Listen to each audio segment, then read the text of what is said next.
Good evening. Hi, I am the unstoppable Frankie Picasso, and tonight we are going on another Mission Unstoppable into a world that the United Nations calls the worst humanitarian crisis in the world. From 1983 until 2005, the world turned its head and closed its eyes to the obscenities and the genocide carried out during the civil war between the North and the South in Sudan. The Janjaweed, a group of Arab militia, were employed by the Sudanese government to kill civilians of all ages, burn down their houses, destroy their crops and livestock, carry out mass executions, target vital infrastructure, and commit wide-scale rape.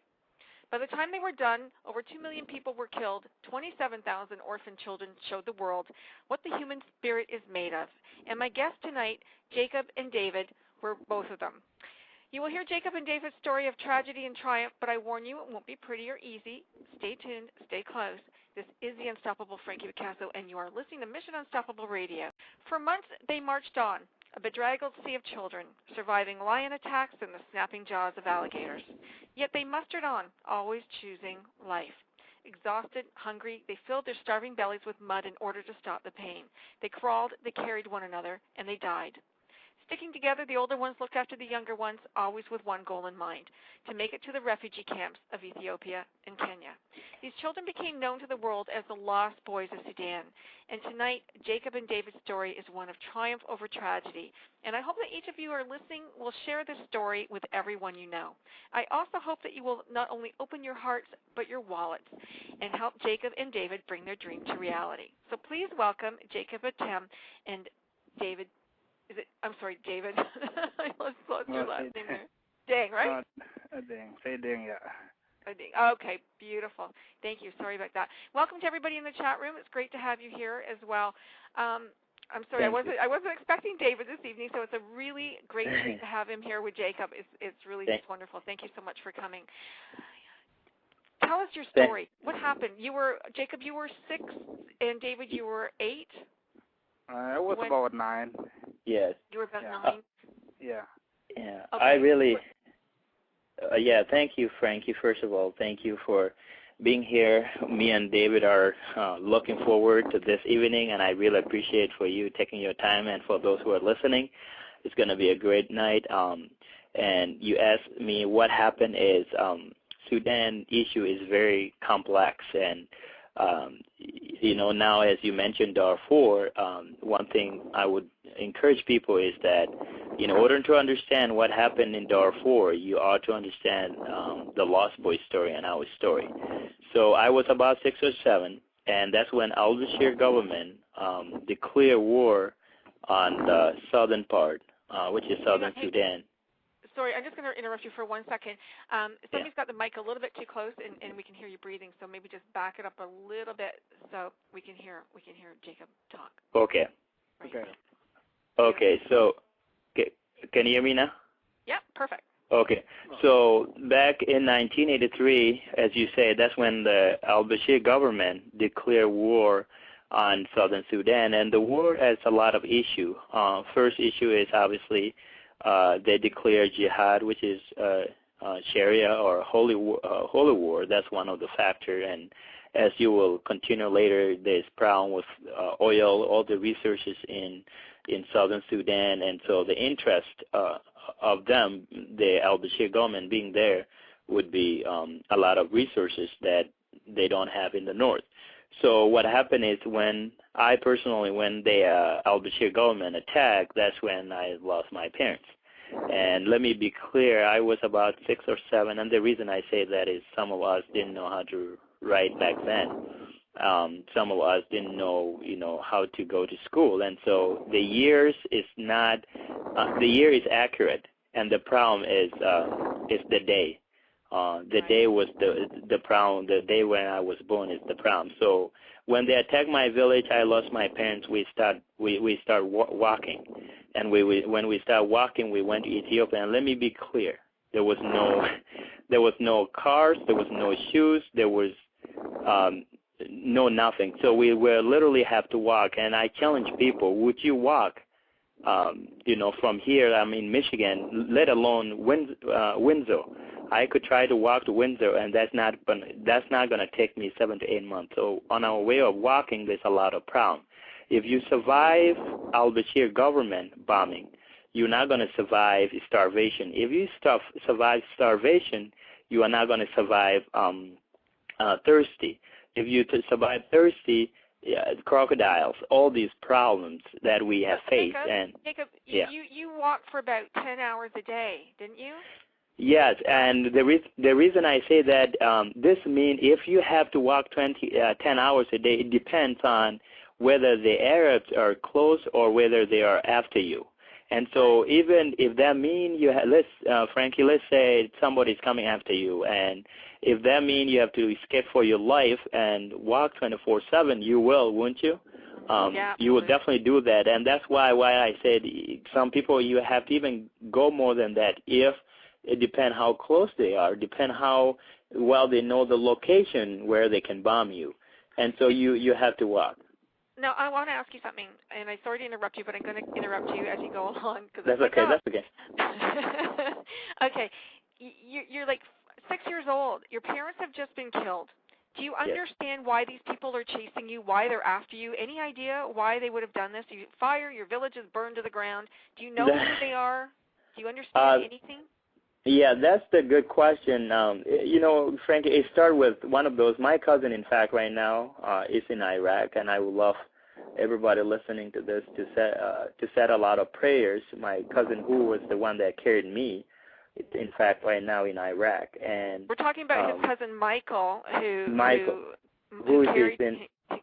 Yeah, your only relative, really, right?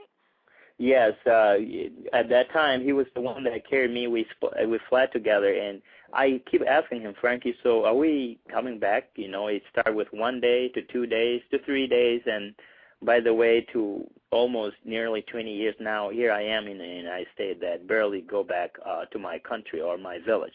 And so that's one of the things that, I didn't know what was going on, but I always have that question of, God, why me? God, why my parents? God, why civil war in this? And from my perspective, what I would like to emphasize on people is that how God has helped me throughout the people. Because think about it, Frankie. What if my cousin hadn't carried me? Okay, where would I be today? To be honest, I wouldn't be on your show. I wouldn't make it today, and that's one of the things that I'm so thankful. Well, half of the kids didn't make it. I mean, 30,000 kids walked, and 50,000 ended up in the camp. So half of the guys didn't make it. Yeah, and it was cut down to literally 12, and now we have 3,800 lost boys and girls here in America, and that's one of the things that it would come to me later why David and I started this organization is because what is our purpose in life? Who am I to just come here to America, have a nice cup of coffee, a tea or whatever, eat 3 times a day, to just blend in with an American, and my fellow lost boys and my fellow countrymen are dying over there. So what we try to do is we have been blessed by the United States government to be here. So now it's time to be thankful to God, to actually give thanks to my country. What can you do for the community? And that's what is our passion, is to actually build this clinic to glorify those, to honor those my friends and glorify God, those people who didn't make it, because, frankly, it could be me. It could be me. Why me? Yeah, it could be me, but why? A lot of people ask those questions when, a lot of people from a lot of different wars, from a lot of different places always ask, why did I survive? And why did I survive? We're going to find out. We're going to find out really soon. But we didn't talk about what your dream was to build, but I wanted to finish your story first, and then we'll go back and we'll talk about, you back home. So my cousin Michael, who is in Iraq right now, was the one that carried me all the way from my homeland, Ethiopia, and then we got kicked out by the Ethiopia government because they had their own civil war, and they said, "Hey, you have to go back." And frankly, we literally don't want to go back to Southern Sudan border. The reason is, imagine if you can picture it. We were being chased from Sudan to Ethiopia. The advantage of being in Ethiopia is that the Arab government or the militia, the radical extremist militia, they cannot come and attack Ethiopia territory. Like, it's a different soil. It's a different country. So that is the advantage of being in a different country. But at the same time, if there's no United Nations to give you food, if there's no one care about you, there were whooping cough, simple diseases that could be prevented. And this is where it went in my heart that, when I grow up, I want to be a doctor so that not only I see my friend that died from simple disease so that I could cure them, so that I could, if they survive al-Bashir government, they don't survive whooping cough, a simple disease is malaria. And so that's where I gradually fit in with what we will talk about later about my organization. And we stayed there for a couple of years, and then we got kicked out. And we came to this river, which a lot of people will remember. It's called River Gila. And let me tell you, Frankie, that river, I was young, so there was a canoe that I was put on. But my cousin has to cross this river. The river wasn't too big. The river was the matter of being shot by Ethiopia government, being shot by the Arabs government, or drawn, or not. If you're drawn, by the way, you are eaten by crocodiles. And then we came back to southern Sudan, and we said, great God, what's next? God, what is our next plan? And our next plan was to walk extra to 3 to 4 more months to a country called Kenya. And that's how we ended up in Kenya in 92, and we spent about 9 years in Kenya there. And thank God there was the United States government say enough is enough. Was anyone leading you? Was it just what do you say? Was anybody leading you? Well, I got to give you one of my favorite person that I love. His name is John Gering. And John Gering knows the way. John Gering is a very charismatic leader who unfortunately died in 2005 in a helicopter crash. And he was the one understand al-Bashir head to head. He, in fact, came to United States back in the day and got his bachelor's in got his schooling, I think, in Africa, bachelor, and also went to Grinnell. After Grinnell, he went to Army, and he went back. He was the one, I call him my Moses. The reason I call him my Moses, he's the one that, in fact, Frankie said, if you guys could make it to Ethiopia, you get school, you get this, you get that, and to motivate us. He used to call us. He used to call us Red Army, and he used to call us we are the seed of tomorrow.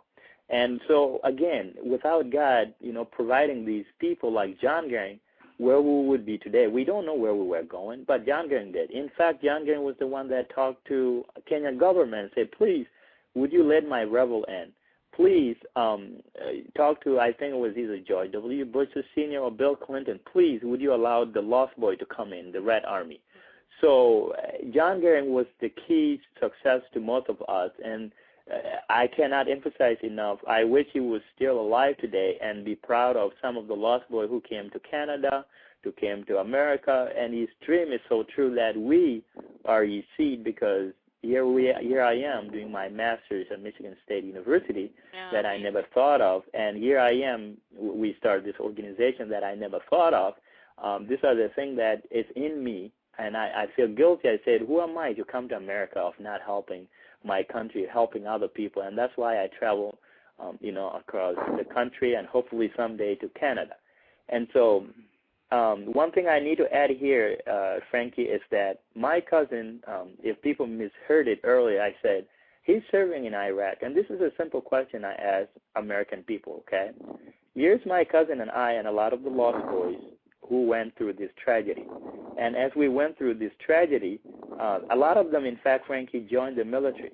And the reason they joined the military, they said, it's one way to give thanks to an American government. It's one way to give thanks to American people. And here's my cousin serving in Iraq for his second tour duty, okay? And I asked American people, okay, whose freedom is my cousin fighting for, guys?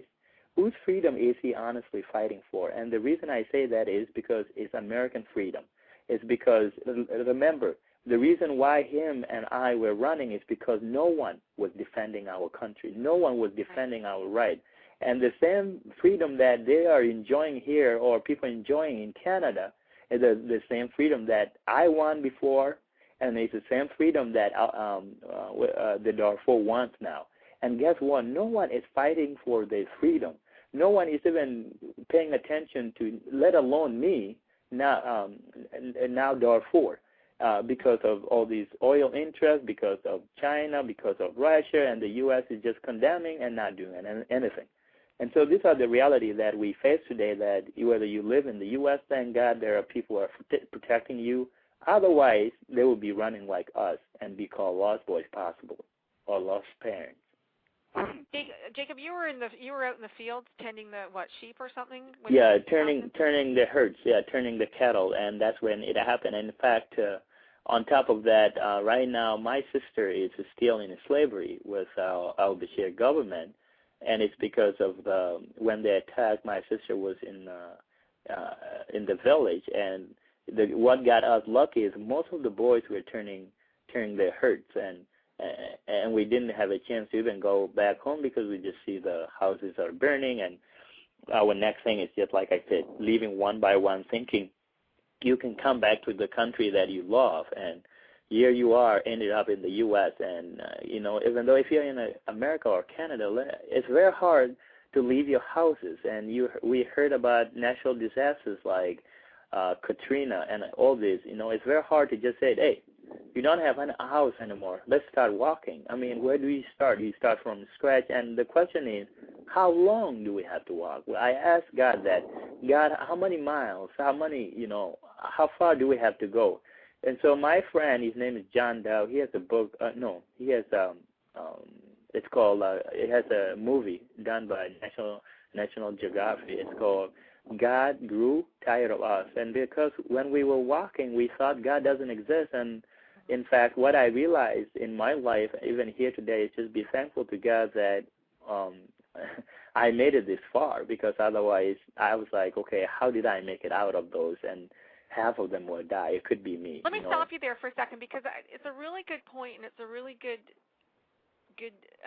reminder for people. Sometimes when you think God isn't listening to you, or things are really, really bad, there is a higher purpose, and that higher purpose is that you're here, that you actually have a better life in some ways being over here, and yet now you can go back home and build that dream that you want to do. And what Jacob wants to do, and Jacob and David both want to do, is build the Southern Sudan Healthcare Organization.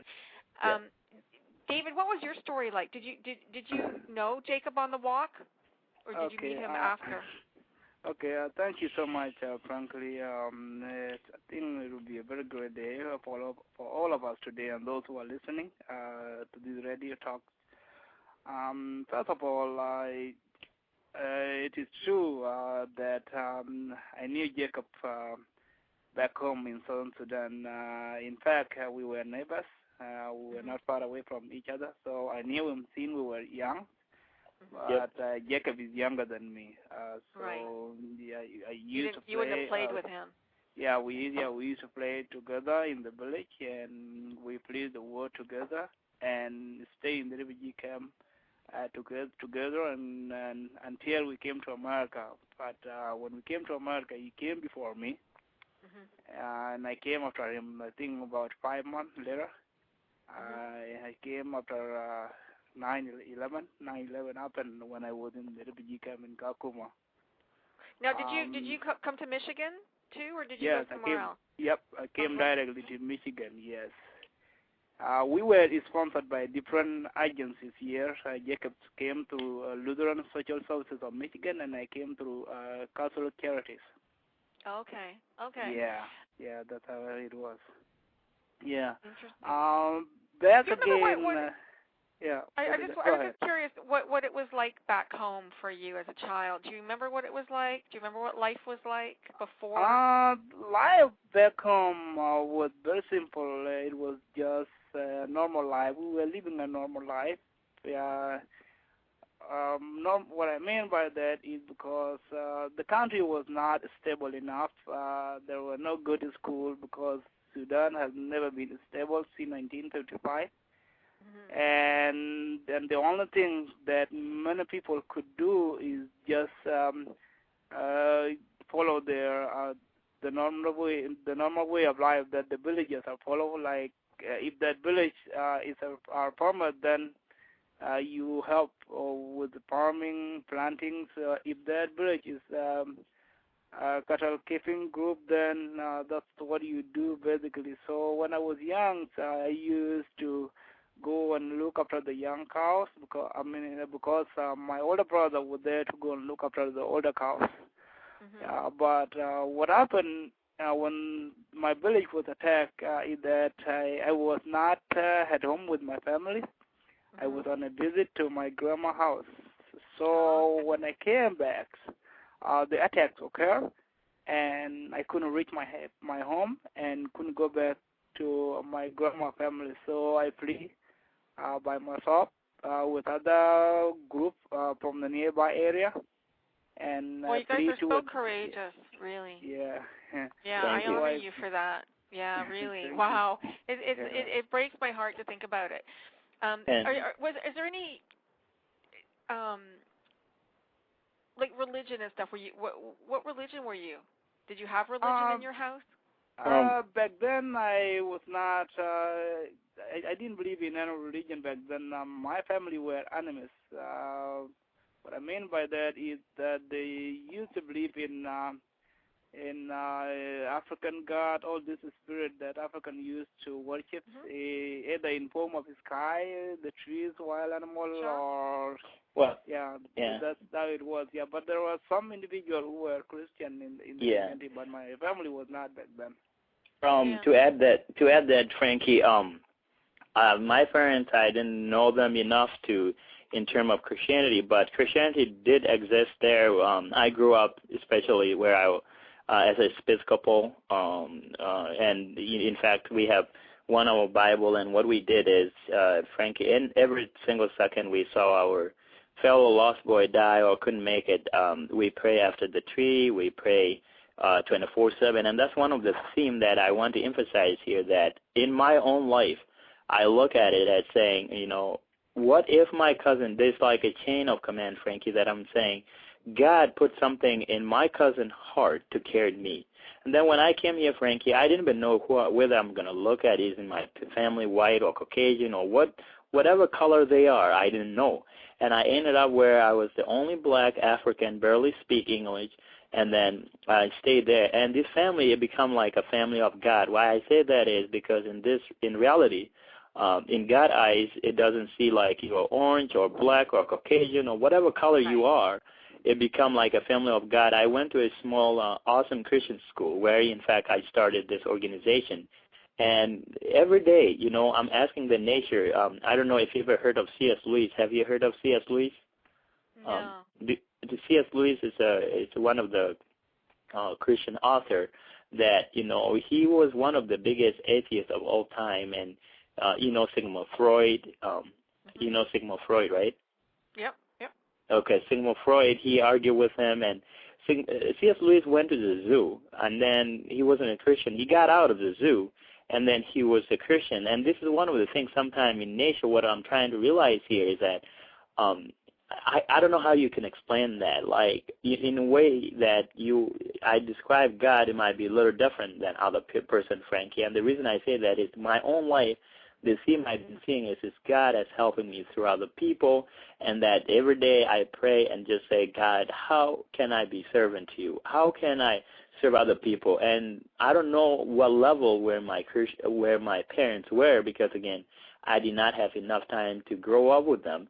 And to add on top of that, I don't know if I would still in Sudan now with my parents, would I be still, my faith would be growing and growing, all this. And why I said God is helping me through all this is that the difficulties that I'm in, I feel like, okay, I don't deserve to live at that particular time when people were cut in half. What made me live there? Maybe it's the purpose is to tell people that, be thankful that you were born in America. Be thankful that your own God is protecting you in your own way. Wow. So, this week has been very hard on Sudan, especially, Darfur, al-Bashir, he expelled 13 foreign agencies. Oxfam is gone. Doctors Without Borders is gone. Yes. Now 650,000 people are without medical care. And millions are going to be without food come May. So, an already difficult situation has become even more drastic, even more horrific every day. There's death every day. That's what people Yes. look forward to. And yeah, to add something to that, Frankie, is this: I propose on your show to say we should rename the United Nations to United Nothing. You mentioned something. You remember Rwanda, genocide in Rwanda, when Bill Clinton said, yeah. I regret, I feel so sorry for not doing anything. That's what George W. Bush is going to say. And let me be clear. By the way, let me tell you, this is the same person, al-Bashir, that killed my parents. This is the same person that my sister is still in slavery.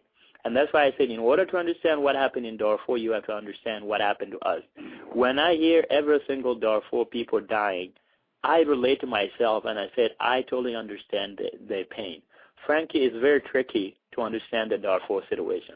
As you can hear, Darfur, in fact, they are Muslim, okay? And when they are Muslim, they are black African Muslim. And from 1983 to 2005, since, the Darfur are in the north, okay? Let me be clear, the Darfur and the Janjaweed, which you just read, they were being used against us to kill the southern Sudan. You know why? Because al-Bashir is so manipulative. He was playing the card of calling, we are Muslim, let's go kill the Christian, okay? He played that card for so long to the point that now there was peace agreement, CPA, which is comprehensive peace agreement, in 2005. Guess what? In 2003, that's where they have differences, because Darfur, even though they're Muslim, they're just being used to carry out the genocide in southern Sudan. They're just being used for the fact that brainwash, okay? They say, let's go kill the southern Sudan Christian. The problem in Sudan, Frankie, is the religion, identity. Why I say identity is who. For example, Darfur, I am lighter than them, and they're so dark, and they're still calling them Muslim, okay? And I could care less, like I told you. When al-Bashir sent out Darfur, 75% of the troops were from Darfur to come and kill us, I could easily say, Frankie, forget the Darfur. But that's not it, because I say, regardless of our religion, our differences, we could work together, and I just don't want that kid to be killed or that kid parents to be killed and then suffer like me. Because these people, my heart do go out, even though we have, despite our all differences, whether they are Muslim and I'm a Christian, that's okay.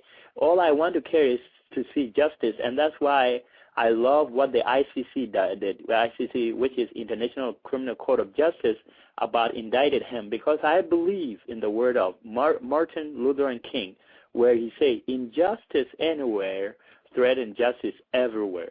And it showed me that no one, Frankie, is above the law. If al-Bashir is being indicted, this should tell me that no one ever will be above the law except God. And so my heart do go out to them. And by the way, the Arab League and everybody's behind al-Bashir. Is so interestingly seeing in Israel when Hamas, people fight for Hamas and they're Muslim. Interestingly, people in Darfur are Muslim, and no Muslim nation is actually standing up against for them to say, hey, why are you killing our Muslims? That just show me that why are they being used when they need Darfur people to be Muslim? That means they use them against us to just use the card of Muslim. So really, why are they killing if they are Muslim, why are they killing their own Muslim? That's the tricky part, and Sudan is really complex, and that's why you see now Darfur they're being killed because they're black, because they're black African, they are Muslim African, and so that's one of the problems. I just want to say hi to the folks in the chat room. Hospice, if you'd like to call back, we'd love to take your call now. I just was waiting for Jacob to finish there. I did see you on the line. Hopefully you'll give us a call back if you have something that you'd like to say. That would be great. And anybody else, you can call us back. It's 646-595-3741. You can join in on the conversation if you have something that you'd like to add or ask. That would be great. Wow. So, there really is a great need. You wanted to go back. You're from Mar, M-A-A-R. Yes, you pronounced it right. I like that. Man, you did a good job. Thank you. And that is about a 3-day walk for anybody to get health care at the moment. So whether if you're pregnant, if you're elderly, if you need emergency care, it's pretty difficult to walk for 3 days to get that kind of help. So this is a really important facility that you want to build. It's an educational facility as well as a hospice, as well as a medical facility. So, and really, it's not a lot of money. I mean, you're looking for about $250,000. All in, right, to build it and the whole thing, which is fantastic, really. I mean, it's not that much money, especially in North America. It's not a lot of money. So hopefully, we can get folks excited and donating. And if they want to donate, let's just mention this a couple of times because I definitely want to do this. You can go to www.sshco.org, and that's Jacob and David's website. You can donate right online there, or you can send a check in to them. There's a story. You can see Jacob's face there, his visage, and some more writing on that site. Definitely go there and make your donation. And if you want Jacob and David to come and talk to you, your school or your church or wherever, that would be great. Maybe you could contact him there as well, and you could do that. That'd be great. And go ahead. Well, can you hear me? Yep. Thank you so much, Frankie. Since the day I met you, you just been very enthusiastic about it. Like David and I, we don't sleep. Like I said, I just got back from North Carolina and New York, and I really appreciate for doing this for us because our heart go to this, and we are just praying that somehow. To bring the needs to these people who need it the most. Like right now, I am doing my master's in public health, and it's not just building a clinic there, it's what can we understand about the diseases that are going there. Also, people, it could come from different countries like Canada, anywhere, U.S., everywhere in the world, but the thing is we cannot operate under the tree. What we want is a simple, basic healthcare center. We start with what we don't have. And it just dropped me in tears, Frankie, when I was talking to my brother. I said, how is the healthcare system going there? He said, it's really terrible, brother. Back home, my step-brother that I was talking to, and we communicating back and forth with the elders in the village. And he said the closest hospital, like you said, 3 to 4 days walking, somebody stabbed his wife. It's bleeding. Imagine that, guys. Imagine that you are, in fact, having a heart attack. And by the way, heart attack, as we know, it's a matter of split second. Let's walk to 3 to 4 days without ambulance, without nothing. You just have to put them in the blanket and carry them. The people are the ambulance. So these are the things I said, what is my goal and purpose? What can we do to change that kid that is have malnutrition problem, that doesn't eat well, to have simple mosquito prevention, clean water. Preventative is very important in this one by supplying a simple mosquito net. Once we do that, then we can treat them now with the malaria stuff. But if we let people being bitten by the mosquito, then we supply them with the medicine. It's not doing them any good. So we have to do simple preventative care. And by doing this, is having a clinic in place. And we want to start this as soon as possible. We have 27,000 right now. And that's the good start. Me and David are just thinking about if we're waiting on my citizenship. And then once we get that, we are heading to do an assessment. So anybody really is welcome when we do send out the letters, and anybody is welcome to come, whether you will work, we pray for us, or just check out the situation down there. Frankie, anytime, hopefully when I call you up, you will come. Wait, you're waiting to get your citizenship in Sudan?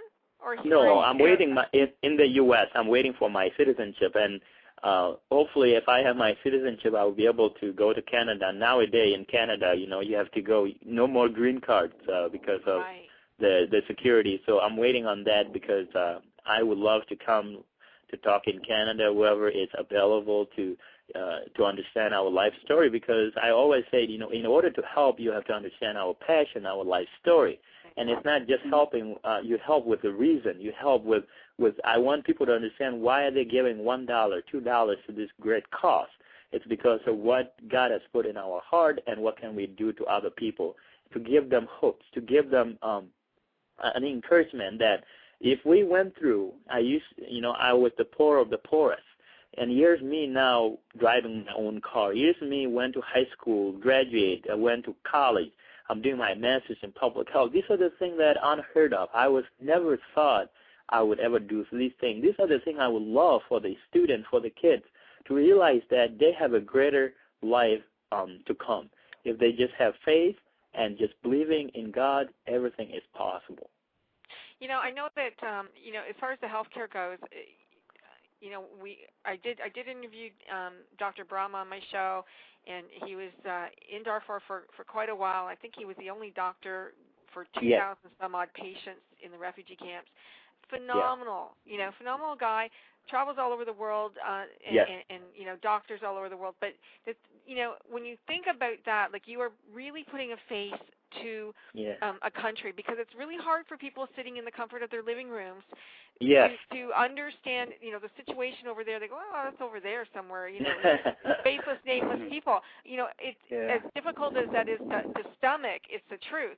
But when they meet somebody from there, when they can meet you and David and say, these people were from there, this is where they lived, this is where they were born, and now they want to go back to their home, and this is what's happening in their home. It's not such a far away place anymore, because you've brought it to their living rooms, you brought it right to their homes. So it is really important, the work that you guys are doing, traveling around and talking to people. But folks, I encourage you. They've got $27,000. Let's match that. Come on, we can do that. Thank you. A 50 cents, a dollar a person. Boy, they would have that money in no time. Just if everybody in the town of Michigan or in the state of Michigan gave them $1, they'd have their money. I mean, and I really appreciate it. I want to add Dr. Brahma. What awesome guy. I just, in fact, talked to him. An amazing person. Thank you for interviewing him, and he's the one that told me about how awesome your show is. And I just got done talking to him, and he's like very excited, and he now lives in Uganda. And in fact, he's going to help me with building this clinic. He said, once you set it up, I'm here. So I got people like him on the ground that understand the situation, that he went and worked for 27, I think either 2000 to 2000 to 2007, about 2,700 people that he was as a doctor. And imagine here in America, that's unheard of. And here's him, as I was talking to him, awesome guy. We always joke and be serious at the same time. I said, why did you leave the money and go to help these poor people? And he says, Jacob, somebody got to do it. And if I do it, if I don't do it, who will do it? And so these are the people that just encourage me, that they already volunteer their time saying, if you build it, you know that you got me. You know that you have the doctor. Now it's the financial, it's the issue, but we are praying real hard that it's in my heart, as you, Frankie told me, that it's going to happen. It's a matter of time, and I'm just hopefully this summer to go back, do assessment, and we start as soon as possible and let that clinic stand, and anybody could come.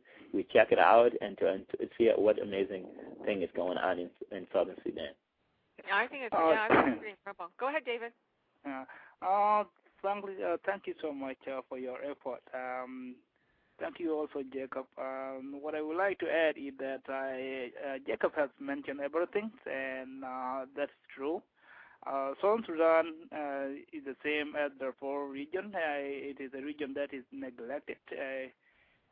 People usually talk about the third world when they go for a visit to Kenya or anywhere in Africa, but I don't know what they would say if they go to Southern Sudan. In Southern Sudan, you can't even find a city like Nairobi, Kenya, or Kampala, Uganda. There's no city. There's nothing. It's just a refugee camp. Yeah, it's just a refugee camp all over. Yeah, but basically everything that was built back then has been destroyed by civil war, and people are now starting from the scratch. Even simple clinics, simple hospitals that Jacob said that are maybe 2 to 3 days away from our village. These clinics are not necessarily clinics in modern forms. They are just dispensaries. set up by the United Nations, and they call them clinic anyway, but they're not real clinic in any sense. But they're not like something that is not over there. They are very helpful, yeah, but they are that far. This village, which is called Mar, has been neglected for a long time, as other villages in Southern Sudan. It has been isolated, and many people from there has never taken any modern drug since civil war started in 1983. Many people have been getting sick. A lot of them got sick already, and they have been living with diseases for 20 years because they don't have anywhere to go and they don't have choice. Sometimes some people try the herbal medicine, and if it works, that's okay. If it doesn't work, then that's it. It is your day. If you get sick, you don't go anywhere.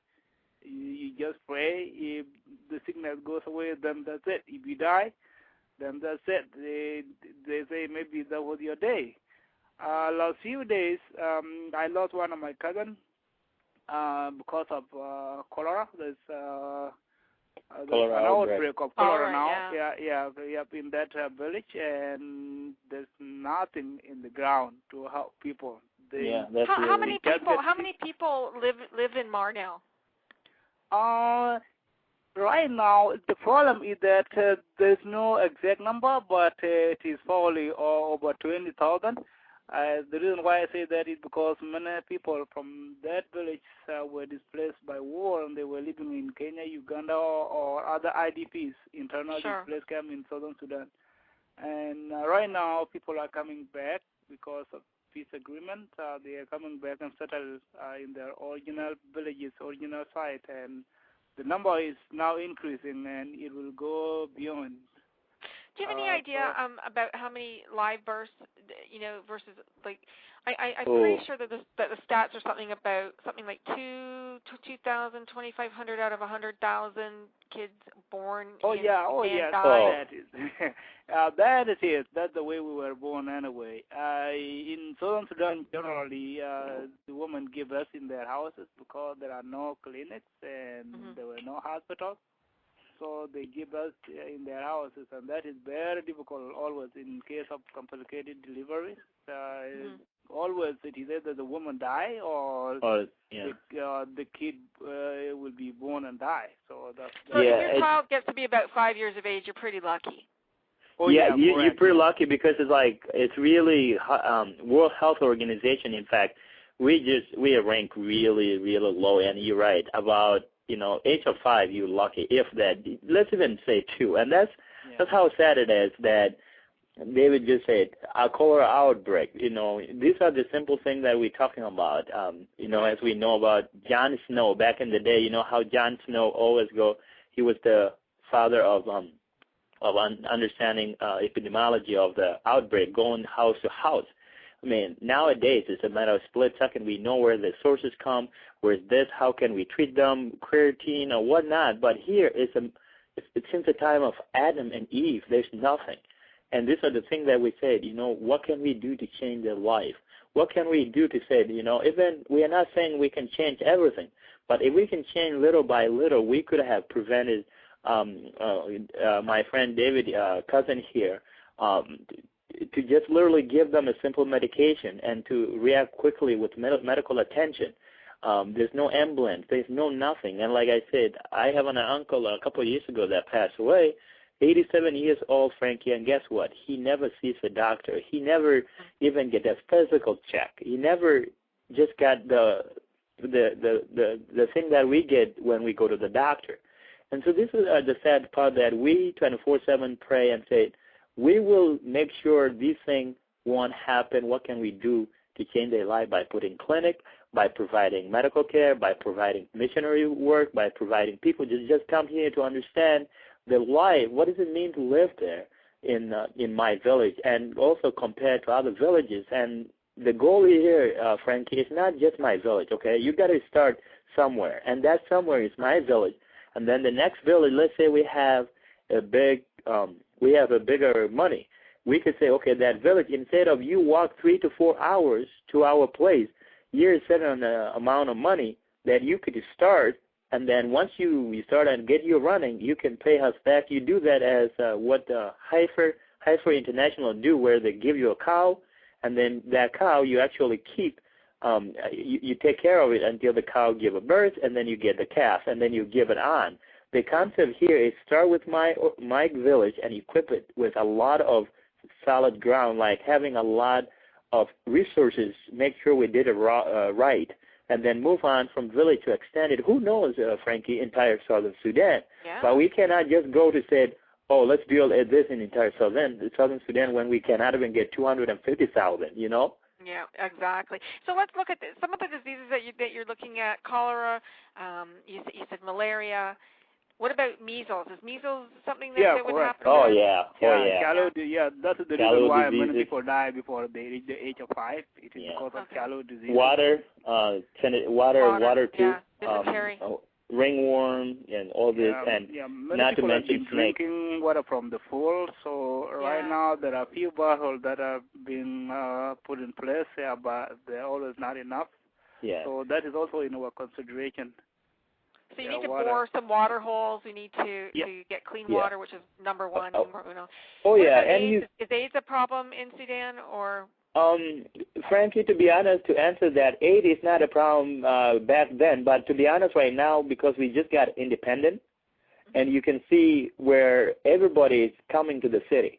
And when you are in the city, there's Ethiopia, there's Kenya, there's Uganda, there's Sudanese, there are those people who live in the village like us. They don't have problem with AIDS, to be honest. But when you are in the city, understanding this, in Juba right now, people live there. From the health perspective, you know that I'm praying real hard that God prevent it's not going to spread. But if it did, it would be a terrible, terrible, terrible, terrible tragedy. And again, you need public health. You need a place where, once you determine what is the problem, then now you bring them to the clinic. And even though if there's AIDS, it's a big problem right now, what can you do about it? It could keep spreading without intervention. And this is where we need this as soon as possible, so that we could prevent most of the diseases like AIDS and isolate and creatine and all this stuff. Jacob, David, I wanted to ask you just before you go there, what do you think the problem is with, now that al-Bashir is hopefully gone, hard to say, what do you think the probability of medicines and things that you're going to need of getting to the people is going to be? A lot of times they're hijacked, a lot of times they're taken, and you have to pay people off, that kind of stuff. What do you think? That is very simple, frankly. The reason why it is simple is that when the North and the South reached an agreement in 2005, it was agreed that the Southern Sudan is given an autonomy, that they will rule themselves. They can sign any foreign contract by themselves without any interference from the government. Right now in Sudan, there are two systems of government, and in one country, there's the government of Northern Sudan and government of Southern Sudan that are operating differently from each other. If we have any conflict between the U.S. or Canada, we don't have to contact the government of al-Bashir because it was signed in the agreement. So we should go ahead and sign whatever. Whoever want to help in Southern Sudan is always welcome. There are many Western organizations from the U.S. or from everywhere that are working now in Southern Sudan. Some are putting up the clinics, some are drilling the borehole for water, and the government of Sudan don't interfere with those because they don't have any contact. So everything we send from here go through Kenya or Uganda. So there is nothing that we can worry about the government of al-Bashir. What you guys lived in the refugee camps. You know what they're like. I was watching a video today of young kids who are actually just a little bit older than adolescents. So now they've grown up in the camp. They're anxious to go, but they're not allowed out. And obviously you're going to get into trouble and things are going to happen because you're bored. They've only gone to school till grade 8, let's say. What can we do over here to help them? what do you think people can, realistically, what is the best thing that you can ask us to do for the people in Sudan? Do you mean Southern Sudan or Darfur or generally? Well, Darfur, in the refugee camps. I mean, Okay. people aren't living in cities; they're living in tents, right? Yes. Yes. Right now, all these southern refugees who are in Uganda, Kenya, or within southern Sudan are now going back. Now going back to the respective villages, and they are facing that problem. Yeah, correct. What could be done is if there is any way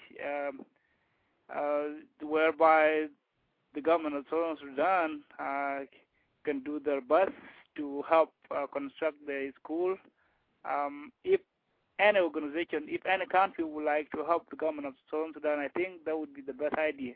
If any organization or any individual would like to come and help through the directive of any Sudanese or the government, then he or she is allowed to come and build the school. So you think schools are the best way that we can help? Education is probably some of the best ways to help. Oh yeah. Yeah, correct. Yeah, building a school will be the best way to help. Yeah.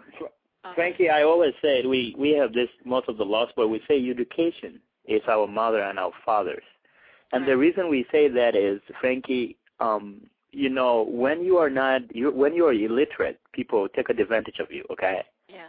What we found as Lost Boys now, as I would tell you, when they came here, a lot of them, many of them, are going to school, finish with masters, and working hard. And that's why, in fact, I'm doing a big assembly, about 1,500 students tomorrow.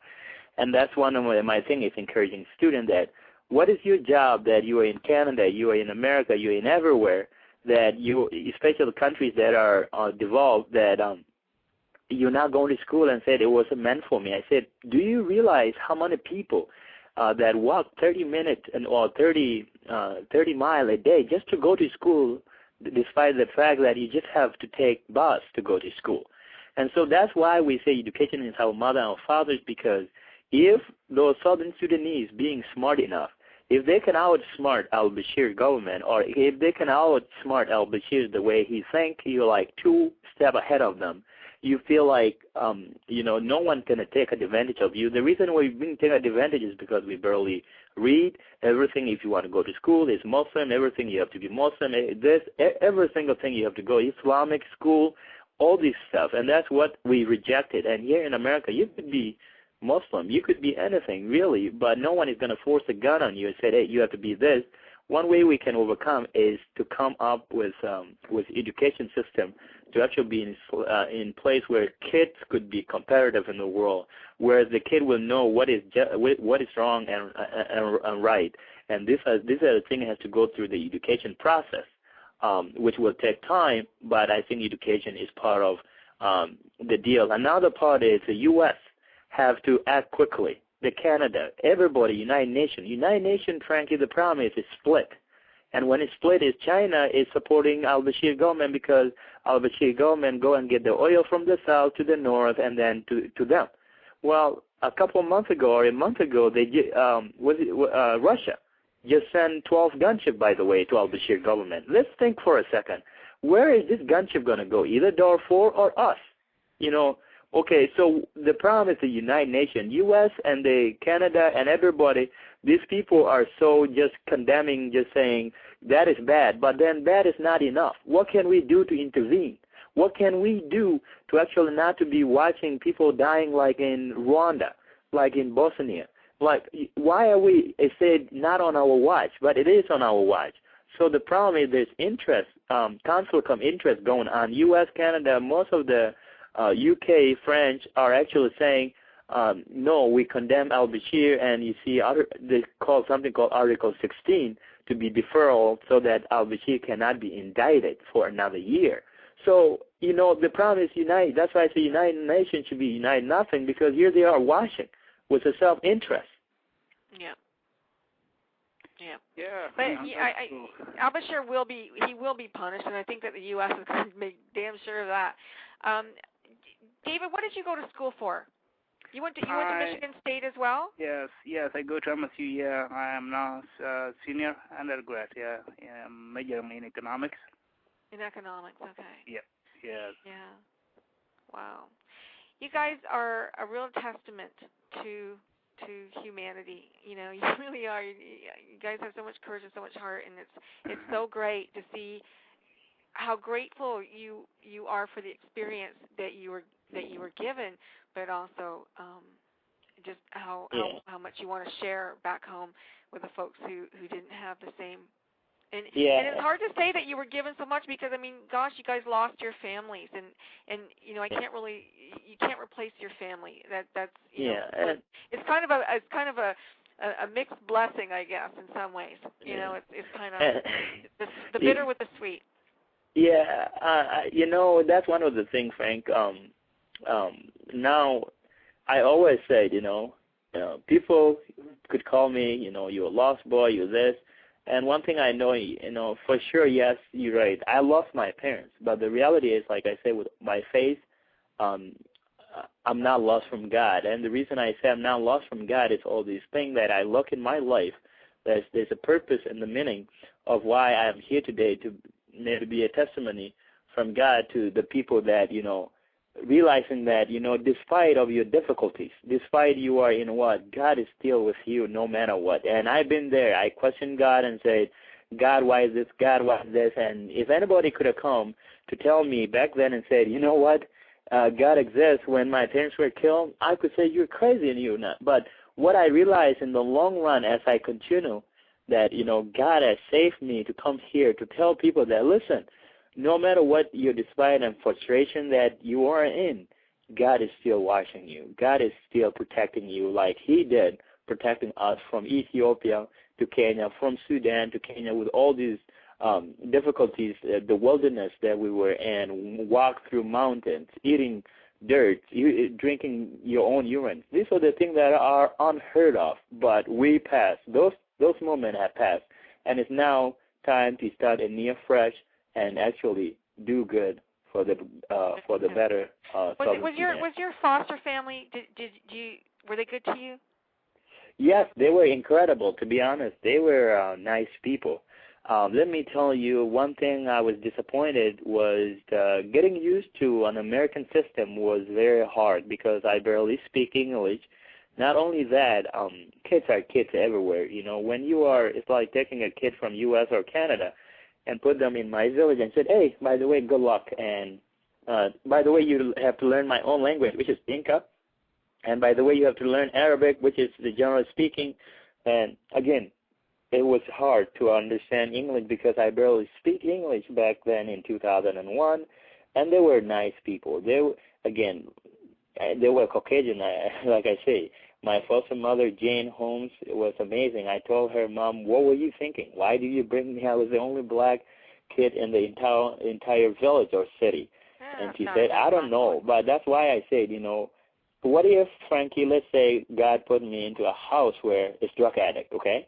Yeah. Where would I be today? Would I graduate? Would I this? These are the things that I said, God has helped me through all these things that I don't know. I was colorblind. I couldn't see anything. But we got 1 minute, guys. We got 1 minit. Wait, yeah. Let's bring your website up again. My website is www.sshco.org. So it's sshco.org. Southern Sudan. It's a Southern Sudan Healthcare Organization. SSHCO.org. Make sure you go there. Make sure you donate. Make sure you share the show with other people. Make sure that you contact Jacob and David and give them your blessings, give them your prayers, and give them your money. And help share this. Help share their dream and their vision. Thank you so much. Thank you so much, guys, for coming on the show today. I really appreciate you. Thank you. Being here. Lovely. Thank you, Frankie, and may God bless you, and you have a wonderful, wonderful evening, and I really appreciate you contacting us. That was amazing. No worries. You guys, best of luck to you. Thank you, everybody, for joining me, and I will not see you next week because I will be on holidays for the next month, and I will see you back here in May. Thanks so much. Well, enjoy. Thank you. Enjoy. Bye-bye. Bye.